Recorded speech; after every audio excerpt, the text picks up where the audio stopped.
Hello everyone, my name is Hui Qing. I want to walk you through my master project on Untangling Trump's Twitter game.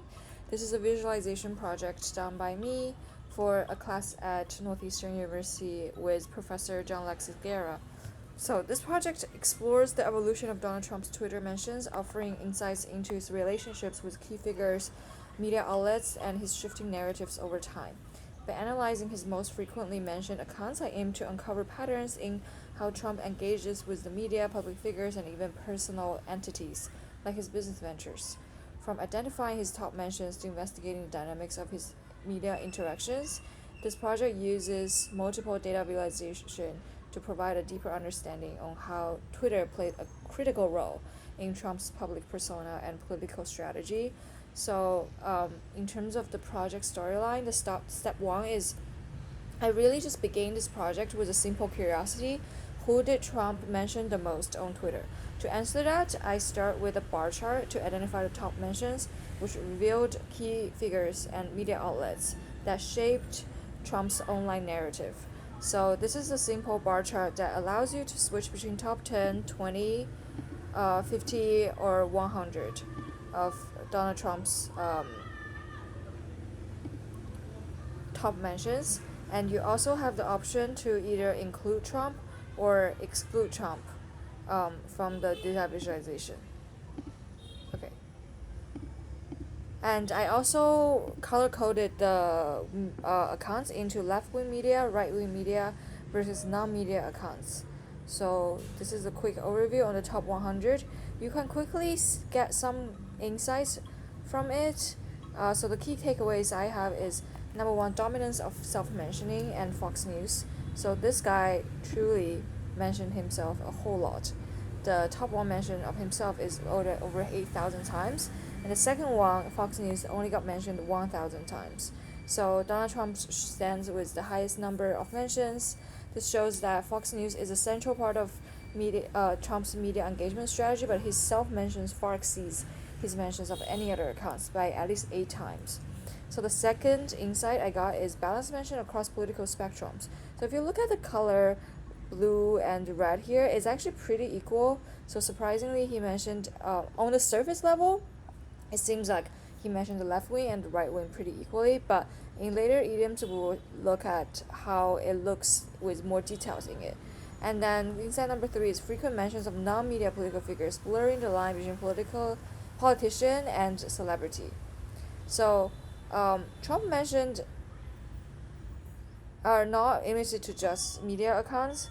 Figures like Barack Obama, Mitt Romney, and even Ivanka Trump, his own daughter, suggest his engagement includes personal and political figures. And the presence of non-media accounts like Ivanka Trump and Sean Hannity further supports the notion that Trump's Twitter is used not only for political commentary but also for personal expressions.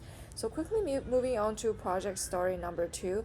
Now that we already saw that Trump mentioned himself a whole lot, and then of the top 10 accounts, he mentioned Fox News the most, Barack Obama the second, and then of the top 10, there's something very odd that's mixed in it, which is the president's top 50, sorry, top 20.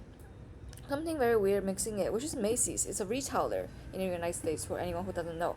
So I was very surprised that he mentioned Macy's 132 times, and I decided to build a scatter plot based on the 3 most interesting accounts that I want to take a deeper look at, which is Barack Obama, Macy's, and Fox News, to see what's the pattern in terms of timeline of Trump's mention.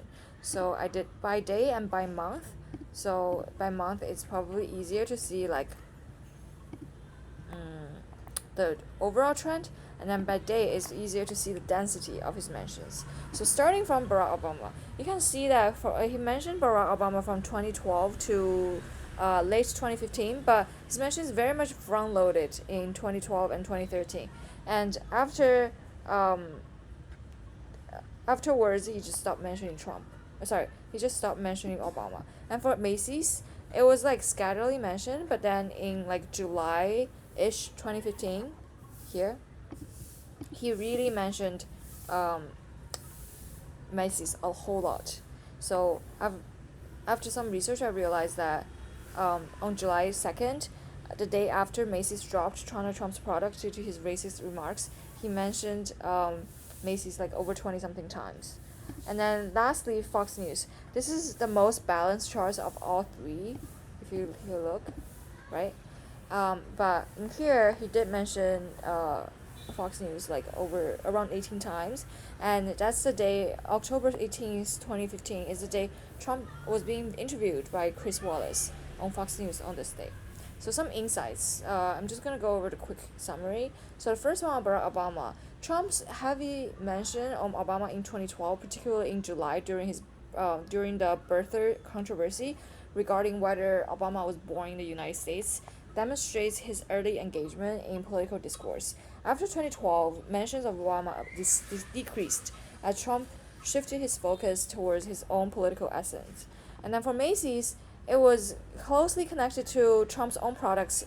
In July 2015, was dropped by Macy's. So it shows a pivotal moment in Trump's usage of Twitter as a tool to escalate his media presence and fight against Macy's for his business ventures. And then for Fox News, Trump's sustained and strategic mentions of Fox News align with the campaign and media strategies, particularly during 2015 to 2016, with significant peaks correlating to key moments in his rise to power.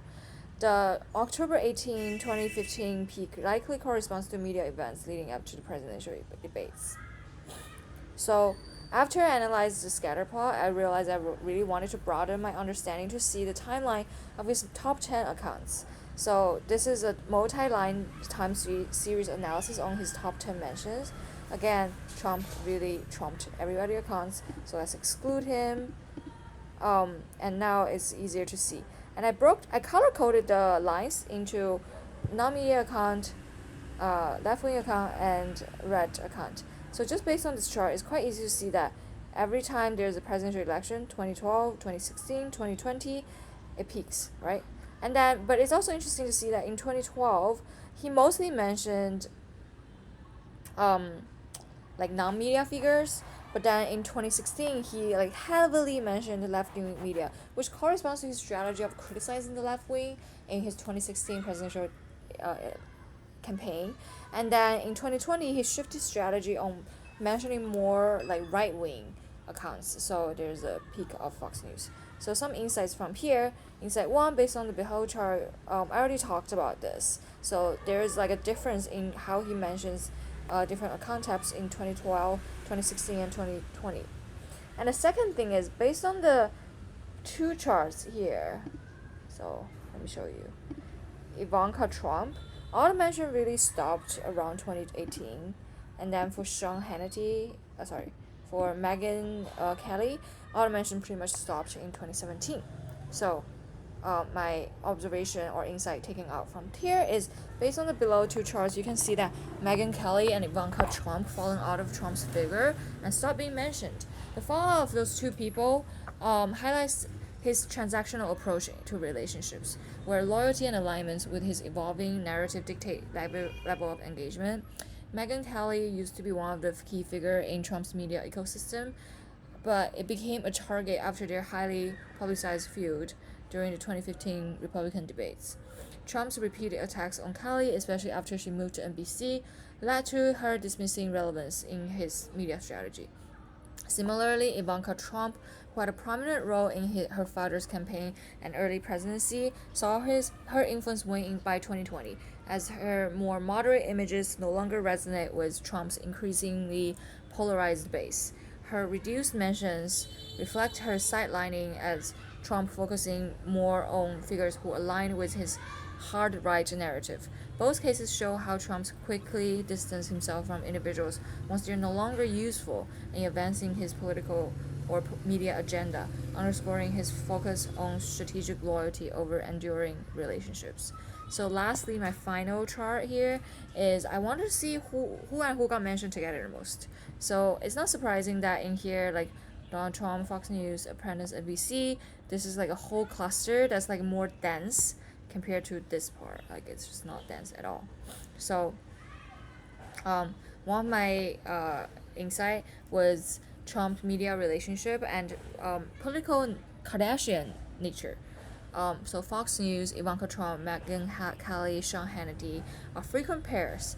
The consistent connectivity between Fox News and key figures such as Ivanka Trump, Megyn Kelly, Sean Hannity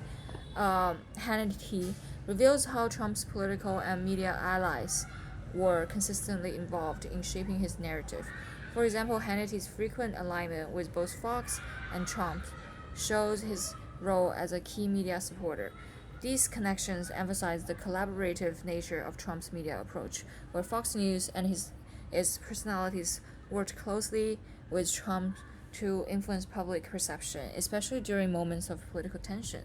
And the other one I wanted to show you is Trump using Romney when it's useful, then dumping him when he no longer needs Romney.